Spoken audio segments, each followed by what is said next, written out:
My name is Maria Clara. I'm a Brazilian third-year student at Tokyo Gaikukugo Daigaku.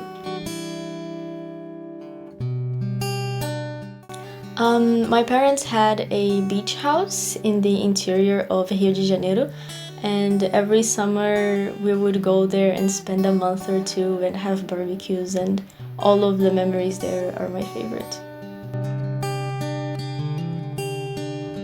That's a very hard question that I don't really know if I can answer.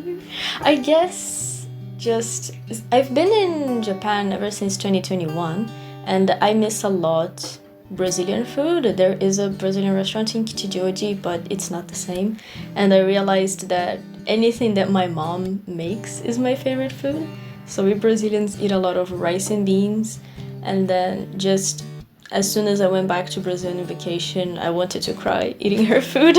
I guess that's, in general, my favorite food. Anything my mom makes me happy.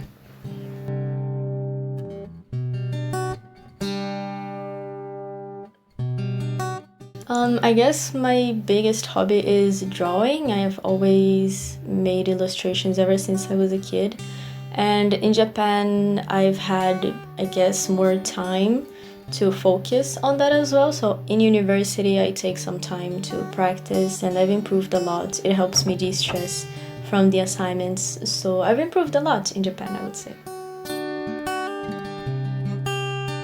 So my school has a partnership with Tufts, and every year they send 2 or 3 students, and I was one of the students to be selected. I always really wanted to learn Japanese. I always thought it was a very beautiful language, but it's kind of hard to study in Rio de Janeiro.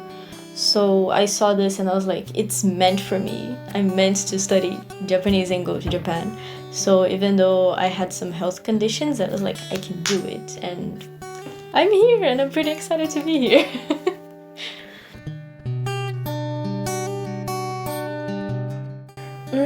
Every student is different, so I always like to see what they need. Some students can be on the same level, but they're better at reading or they're better at grammar. They have a hard time with conjugating verbs. Everything depends. So with my student, I asked her what she thought was her weak points. Obviously, I gave an evaluation as her teacher as well. But she told me that she thinks reading is her weakest point, and I do know that she has a very good grammar understanding, so we have been focusing a lot on reading comprehension. And we read a paragraph, and then I ask her to give me a brief summary in 1 sentence of what happened to make sure that she understands what's going on. And then obviously we have vocabulary to practice new words and pronunciation, but with the focus on reading comprehension, which is what she needs. But if she had a harder time with conversation, then we would practice more conversation or grammar.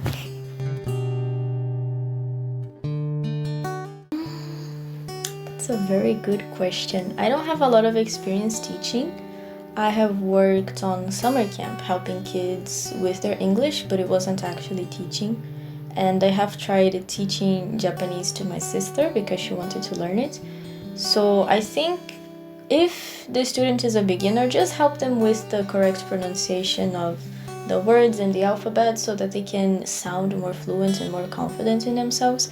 And then just take the time that they need. Sometimes teachers try to hurry and they just make you cram information in your head and you don't really learn anything. So just pay attention to the student's pace of learning and adapt yourself. So if they need more reading comprehension, make them read more texts. If they have a harder time with grammar, make them answer a lot of questions. So just adapting, I guess. My native language is Portuguese. Then I can understand some Spanish because I have studied it all my life. I can understand more than speak. Then I speak English as my second language, and I'm intermediate level Japanese.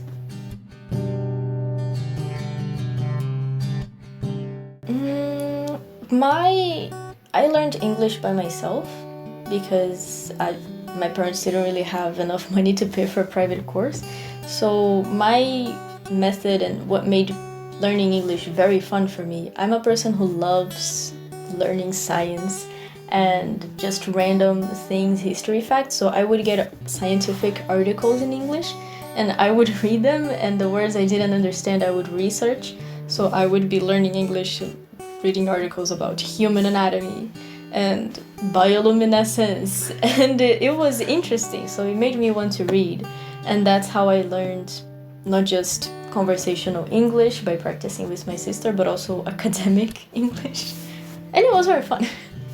I guess it's easier with videos because then you can also get the pronunciation of the harder words.